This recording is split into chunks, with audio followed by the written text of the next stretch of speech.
देखिए पूजा, 2-3 चीज़ें हैं जो बड़ी इंपॉर्टेंट है। पहली चीज़ तो ये कि 16 तारीख यानी कि गुरुवार के दिन आपने हाई बनाया था निफ्टी पर 23,391 का, जो 23,050 का लो बनाकर जो एक रिकवरी आपको मिली 23,391 की, वही रिकवरी पर आज भी आप वहाँ पर पहुँचे 23,391, एग्जैक्टली सेम लेवल है।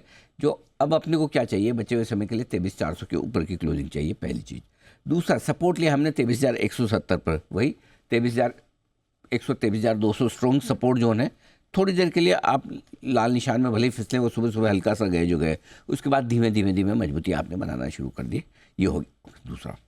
नंबर 3, बैंक निफ्टी एक अच्छे पुश। बैंक निफ्टी तो ऑलरेडी करेक्शन पूरा कर ही चुका था और अपनी बात भी हुई थी, खाली एक ही था कि पिछले स्पेशली जो शुक्रवार का सेशन जिस तरह से बैंक निफ्टी का निकला बड़ी कमज़ोरी वाला, वो थोड़ा परेशान करने वाला था। 700 750 पॉइंट बैंक निफ्टी पर हम घटे थे और ऐसा लगा एक्सिस बैंक के बाद कि ये क्या हो गया। लेकिन आप देखिए, मज़े की बात देखिए, जो काम एक्सिस ने नीचे की तरफ किया उससे बढ़िया काम कोटक ने ऊपर की तरफ कर दिया।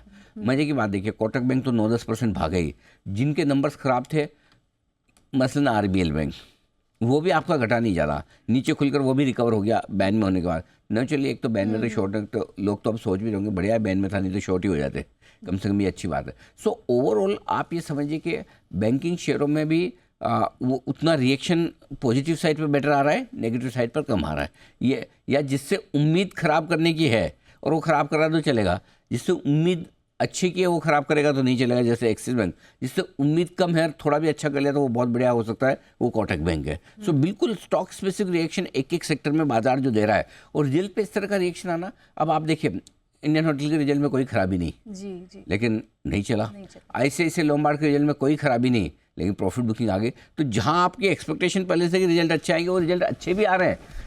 इसका मतलब क्लियर कट है कि यह मार्केट चाहता है सरप्राइज, जो भी हो, अनएक्सपेक्टेड हो, तेजी या मंदी की तरफ, उस पर रिएक्शन आ रहा है। एक्सपेक्टेड चीज़ों पर रिएक्शन देने की इसकी इच्छा बची नहीं है। अब आइए क्या कुछ है आज के सेशन में। कोटक और विप्रो ने बाजार का मूड बनाया है। वोडाफोन आइडिया की तेज़ी से भी थोड़ा आज देखो, अगर रिटेल का सेंटिमेंट, रिटेल इन्वेस्टर का सेंटिमेंट किसी एक स्टॉक से मापना हो तो वोडाफोन आइडिया है। आज अगर वोडाफोन आइडिया 10% ऊपर है तो बहुत लोगों के चेहरे पर आज मुस्कुराहट आई होगी, कई लोगों को निकलने को मिला होगा। 10.5 का हाई भी बनाया है आज स्टॉक ने, तो कम से कम है ना, भाव बढ़ता है, एग्जिट चांस मिलता है, जो भी हो। सो उसकी वजह से मिड और स्मॉल कैप शेयर में थोड़ा सेंटिमेंट ठीक होता हुआ दिखा है।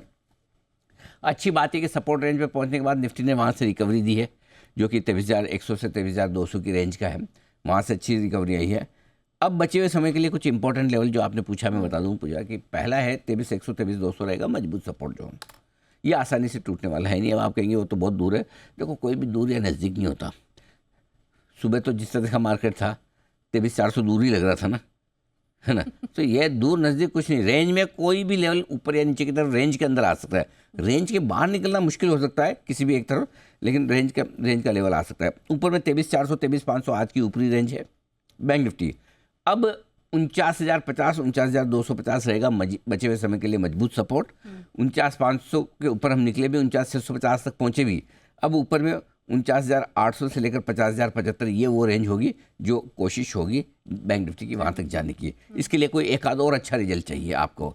अब जो बड़े लेवल इंपॉर्टेंट है आज, अगर आज आप निफ्टी पर 23,400 के ऊपर बंद होते हैं और बैंक निफ्टी पर 49,500 के ऊपर बंद होते हैं तो तेज़ी करने का और मज़ा आएगा।